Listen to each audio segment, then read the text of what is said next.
E neste segundo episódio da série, vamos mostrar como a mídia pode influenciar, tanto positivamente como negativamente, a saúde mental dos brasileiros e como as redes sociais estão ligadas diretamente no adoecimento da população. Um caso que ganhou repercussão nacional e trouxe consequências negativas a uma mulher diagnosticada com um transtorno afetivo bipolar em Planaltina, no Distrito Federal.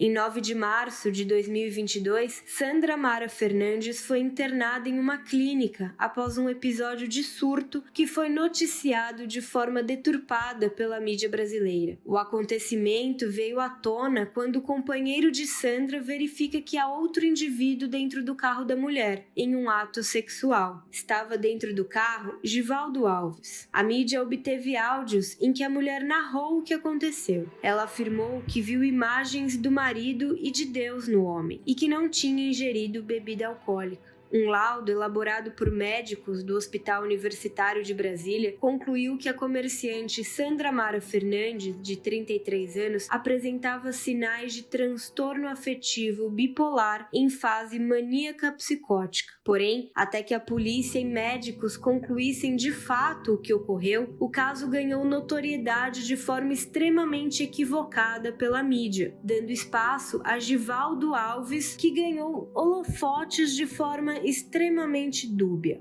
Muito triste de ver como a mídia acabou abordando essa situação, porque na verdade o que a gente viu aqui, que se fez uma grande... se falou muito sobre isso, mas não de uma maneira inclusiva, de uma maneira educativa, mas se falou meio que como uma piada, a gente viu muitos memes, e as pessoas tratando disso como se fosse algo engraçado, quando na verdade a gente está falando de um transtorno mental, que é uma doença. E que se não é tratada, se não é cuidada, acaba levando a prejuízos grandes, por exemplo, com o que aconteceu com essa moça. A gente não está falando de alguém sem vergonha, que traiu o marido, enfim, mas de alguém que estava com uma perturbação psíquica muito importante naquele momento, a ponto de ter relação sexual com uma pessoa que não é o marido dela, né, e pagar um preço muito caro por isso. Sandra tem um transtorno afetivo bipolar, que é uma alteração de humor, em que muito provavelmente ela estava num quadro de mania, que normalmente pode cursar com uma hipersexualidade, ou seja, a pessoa tem uma libido aumentada e muitas vezes acaba se colocando em risco, então tendo relação com pessoas que ela não conhece, ou relação com muitas pessoas, enfim. O relatório médico detalha que a comerciante, desde que deu entrada no hospital, apresentava alucinações auditivas, delírios grandiosos e de temática religiosa, hipertimia, alteração de humor, falso reconhecimento, além de comportamentos desorganizados e por vezes inadequados. A pedido da Justiça, o laudo foi anexado ao processo que trata sobre a proliferação de perfis fakes em nomes de Eduardo e Sandra nas redes sociais. Apesar de ter ocorrido em Brasília, o caso repercutiu no Brasil inteiro e rendeu alguns memes, ou seja, piadas nas redes sociais. Além das pessoas que compartilharam o caso, muitas empresas utilizaram o fato para uma promoção e movimentação nas redes sociais. No aspecto jurídico, quando a gente fala de violação à imagem na internet, nós estamos falando propriamente dos direitos da personalidade. E o que são os direitos da personalidade? São os direitos que qualquer pessoa viva tem sobre o seu corpo, sobre seus atributos físicos e psicológicos, né? Sobre a sua vida, sobre a sua imagem. Todos esses direitos, eles são fundamentais e estão assegurados pela Constituição Federal e também pelo Código Civil, num capítulo dedicado a essa matéria. Quando a gente fala de internet, a gente tem aí uma linha tênue entre liberdade de expressão e a segurança aos direitos da personalidade das pessoas, né? Muitas discussões estão sendo feitas no Congresso, mas o que a gente já pode dizer é que as plataformas de mídias sociais, né, as plataformas da internet hoje, já estão preparadas para não tolerar mais discursos de ódio e nem tampouco mensagens ou notícias falsas.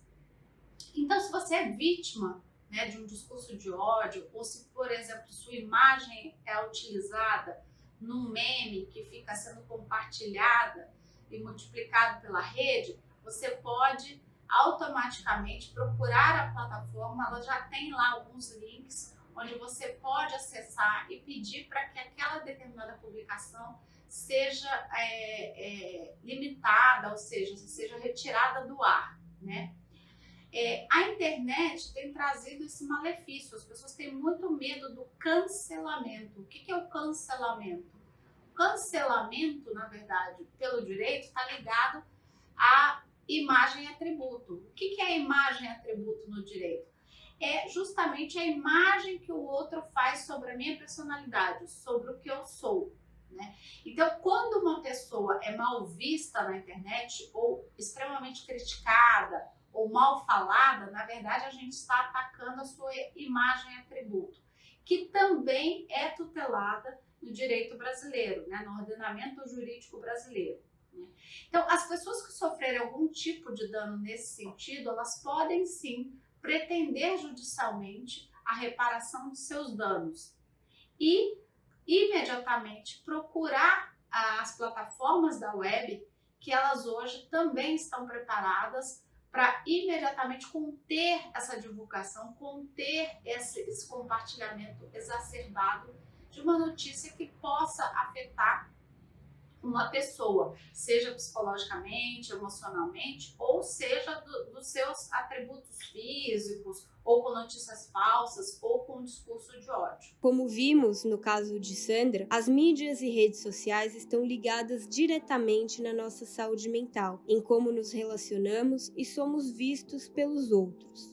Um estudo feito pela Instituição de Saúde Pública do Reino Unido, a Royal Society for Public Health, em parceria com o Movimento de Saúde Jovem, apontou que as redes sociais mais usadas provocam efeitos positivos ou nocivos à saúde humana, dependendo de como é utilizada. De acordo com a diretora executiva da instituição responsável pela pesquisa, a mídia social tem sido descrita como mais viciante do que cigarros e álcool. E é interessante ver o ranking do Instagram e do Snapchat como a pior para a saúde mental e o bem-estar. Ambas as plataformas são muito focadas na imagem e parece que podem estar gerando sentimentos de inadequação e ansiedade. O resultado indicou que o compartilhamento de fotos pelo Instagram impacta negativamente no sono, na autoimagem e aumenta o medo de jovens de ficar fora dos acontecimentos. Cerca de 70% dos entrevistados revelaram que o aplicativo fez com que eles se sentissem pior em relação à própria autoimagem, e quando a fatia analisada são as mulheres, esse número sobe para 90%. A nossa relação com as redes sociais pode gerar um impacto para o nosso humor, porque a maneira como cada um de nós interpreta uma situação vai gerar uma determinada emoção e um determinado comportamento. Muitas vezes nas redes sociais as pessoas postam um estilo de vida que seria o ideal, ou mostram como se estivessem constantemente felizes, mostram muitas vezes fotos, né, com corpos tidos como ideais, relacionando beleza a um padrão de magreza, por exemplo. E com isso, muitas vezes, os nossos jovens desenvolvem pensamentos disfuncionais relativos a uma ideia de inadequação, como se eu não tivesse aquele corpo tido como ideal ou perfeito, como se dessa forma eu não pudesse fazer parte de um grupo. Isso pode influenciar negativamente o humor. Então, esse adolescente, por exemplo, pode ficar ansioso, pode muitas vezes até ter depressão, dependendo da maneira como interpreta aquela situação. Tem um conceito que nós chamamos de imagem corporal ou autoimagem, que é a forma como cada um de nós interpreta a própria imagem corporal. Então, os pensamentos que nós temos em relação ao nosso corpo, as emoções e a forma como nós nos comportamos em relação ao nosso corpo. Pesquisas sugerem que usuários frequentes de mídias sociais, que gastam mais do que 2 horas por dia com o uso de redes como Facebook, Twitter ou Instagram, irão provavelmente relatar problemas de saúde mental, incluindo o sofrimento psicológico. Em meados de 2019, o Instagram A maior rede social de fotografias do mundo removeu o número de likes das publicações. Assim, os usuários deixaram de ver quantos coraçõezinhos uma foto recebeu. Isso aconteceu porque as pessoas davam muito valor à quantidade de curtidas que suas fotografias recebiam e o compartilhamento de fotos facilmente se transformava em uma competição silenciosa pela validação de terceiros. As fotos da felicidade, das conquistas alheias estavam afetando a saúde mental dos usuários. Mas o Instagram reconheceu o problema e também conta com algumas ferramentas para ajudar aqueles que apresentam algum tipo de patologia mental, como a depressão. Ao escrever #depressão no buscador do Instagram, aparece uma mensagem que indica que a pessoa que está passando por um momento difícil pode encontrar apoio, falando com um amigo, com um voluntário de uma organização de ajuda ou receber sugestões que foram úteis a outras pessoas na mesma condição.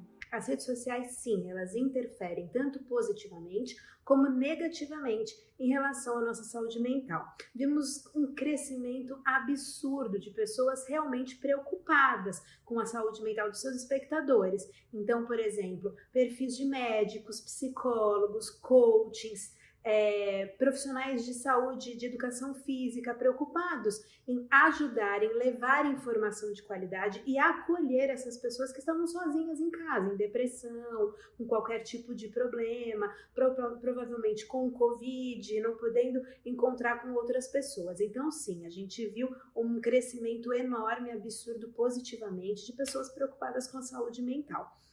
Hashtags como depressão, se cuide, se ame, faça terapia, subiram exponencialmente. E o Instagram usou esses mecanismos, principalmente o Instagram, para aproximar, para ligar esses perfis. Ao mesmo tempo, a gente vê também um crescimento acelerado de influenciadores que buscam seus perfis, um modelo de saúde, um modelo visual, filtros absurdos, e isso gera uma ansiedade tremenda e com certeza não faz nada bem para a saúde mental. O Brasil é o terceiro país no mundo que mais usa redes sociais. De acordo com o estudo, os brasileiros ficam em média 3 horas e 42 minutos por dia conectados, ficando atrás somente das Filipinas e da Colômbia. O país conta com mais de 150 milhões de usuários, 70,3% de sua população. O Sudeste aparece como a região com a maior taxa. Cerca de 78% dos usuários utilizam as redes sociais. Esse número parece preocupante, mas as redes também têm o seu lado positivo, pois provocaram uma revolução na interação entre as pessoas. E esse avanço pode ser uma boa notícia para quem sofre de problemas de saúde mental, já que gera uma oportunidade para que possam ler, assistir, ouvir e entender a experiência de saúde de outras pessoas. Pesquisas apontam que esse fenômeno de aprender com a experiência de uma outra pessoa pode ser extremamente benéfico para aqueles que enfrentam problemas de saúde. De acordo com a Royal Society for Public Health, compartilhar problemas ou questões com amigos, colegas e redes sociais mais amplas pode ser classificado como reação positiva. Quase 70% dos adolescentes relatam ter recebido apoio nas mídias sociais